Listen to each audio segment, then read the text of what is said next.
So I am here with Adam Korson. Opening question about Seed. Are you ready for it? I'm ready for it. Okay. Is there more pressure when you sort of become the face of a show? You know, like if the show, it sort of lives and dies by you. So is there a pressure there? Well, when you put it that way. This is some Barbara Walters stuff. Right. No, hi, how are you? How's your Wednesday rolling? Yeah. You know what? I actually, it's funny, when I first got on location, my agent sent me an email saying, how is everything going and how are you dealing with the pressure?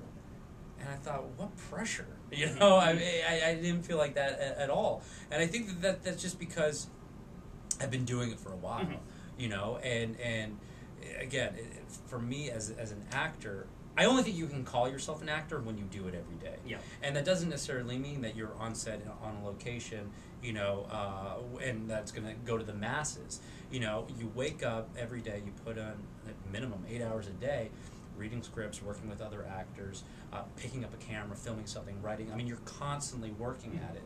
And that's what I've been doing. Now, over the years, people have had the opportunity to watch me, and this is just like that. It's just, now they've transplanted me from LA, put me in Halifax, right, and shooting a series that I'm the face of. So, yeah.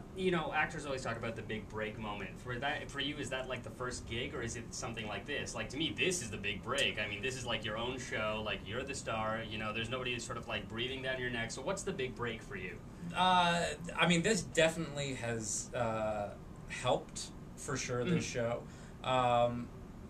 The big break, I don't know, because I guess I've always looked at this career as a lifelong thing. Mm-hmm. So while this is definitely big, mm-hmm, this is big news, I think, that big motion picture, major motion picture will also be a huge step. And I think that's kind of, how I see it, is that, for me, I just hope that there's growth in my career, mm-hmm, that I continue to be challenged and I continue to do bigger and better things throughout my life. The whole sperm donation in vitro, we've seen it on so many dramas. Grey's Anatomy did it, Private Practice did it. Why do you think comedy has stayed away from something that I feel like is definitely more suited to comedy than scripted drama? It's actually a great question. I think that, one, it is a serious topic. Mm-hmm. I mean, and it's a topic that is so relevant to our day and age. So I think that maybe perhaps people have been scared, mm-hmm, to throw a comedic element on it. I think the way we do it, while we are a comedy, we also have heart. We're grounded. That it's not slapsticky. Mm-hmm. It's not necessarily set up joke. That there are these people who needed sperm donation. Right. So in that sense, I think that it works for us. But yeah, dramas, that's a good question. I don't know. I think that's probably the reason, though. There's also like this whole anonymity thing with sperm donation, yeah, and do you feel like this show's sort of like now finally putting a face to it, like your face, really? Right. But do you feel like it's going to inspire any dads to be like, hey, that time I was there, I wonder whatever happened? Yeah. That's interesting. I think that probably kids will feel that way. Where's my dad? Exactly. I'd like to track him. I don't know really how easy it is to do that, but definitely I think that this show brings up that topic. I think that and hopefully this show will perhaps maybe inspire someone, right, to say, what, there are families out there that wanna, or couples out there that want to have a family. I'm gonna go donate some sperm.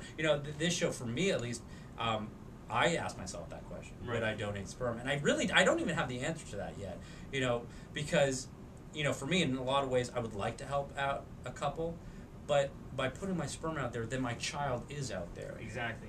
And I would want to have a relationship with my child. And so when that isn't there, I don't know how I would feel about that.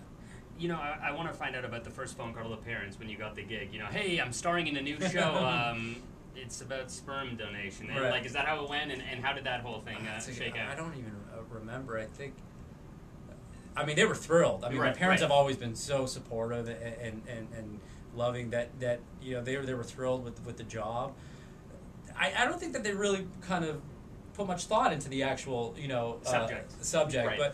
But yeah, no, my mom did see the first, and my parents both saw it, and she said she saw it. She's like, I mean, you get into all these situations, and you're with girls and women, and you're doing things, and I have to remember it's just a character. It's just a character. Yeah. Do you feel like this is the 2013 version of Three Men and a Baby? Because I feel like we wouldn't have seen a show like this in like '85. Yeah, no, you definitely wouldn't. But that's actually a kind of a great parallel. Mm-hmm. Yeah, I'm sure. I would say that it's really these strangers. Even though Three Men and a Baby, the guys knew each other. Exactly. Yes. But the baby was a stranger. Yeah. But in our show, it's a group of strangers that come together to form a family, and that is what happened in mm-hmm. Three Men and a Baby. I feel like there's a suspension of disbelief, the fact that, like, Harry just finds all his kids on the same day after this happens, and do you feel like that's the reason why there's such heart to the show? Like, just the fact that, like, this might not ever happen, but what if it did? Right. Yeah, and Harry, who lived a life a certain way, mm-hmm. his life gets turned upside down. That, now the kids don't necessarily find him in the same day. The days have but it's fairly close together. But his world is turned upside down. Yeah. What would happen if that was the case in real life? And that goes to kind of the theme of the show is what is your responsibility as a parent to your child? Exactly. And biological, stepmother, stepfather, what is that relationship? What in our case it's sperm donation. So it is kind of out there, but I think that it adds the comedic element to mm-hmm. it. But Harry's relationship to his kids and how that forms, and then to the rest of the family. Yeah. Parents always say that they don't have a favorite kid, but do you think Harry has a favorite amongst the ones that he's discovered so far? No, I wouldn't say he necessarily has a favorite. I think what's great is that I don't even think he necessarily realizes that he is a father most of the time. Right. His interaction with Billy and Anastasia, it's more like on a buddy level. Exactly. And I think that it's the other parents that kind of put him in line most of the time. He'll hold himself back, but very rarely. But I think he accepts Billy and Anastasia the way they are, mm-hmm. and then likewise has a specific relationship with each one. And Tom Green is coming on the show. Yeah. Tell me, how excited are you about that? Oh, man. And what's he going to add to the show? Tom Green is so great. He always throws things in that you won't expect. Just an unbelievable presence. I think that the stuff that we did together, the audience is going to just love that show. He's great. He really was such a treat to work with. And finally, why should people watch this show? We're a single-camera comedy that really, we're characters that are fun to be around. We get into these hysterical situations, but there's heart. We are grounded, and we're relatable. People will watch this show and they'll be able to relate to us, as well as we're telling stories. They're relationships that you really get invested in. And I think that's what people are going to turn to. People are going to want to see what happens with a specific relationship. Mm-hmm. They're going to find that attachment to a character or a situation. And I think that people will love that. And again, it's funny. It's a great escape. Are you ready for the last question? It's a barn Wait, burner. I'm not ready yet. If you thought the first one was good, I'm not ready. This one's going to redefine interviews. Are you ready? Hold on.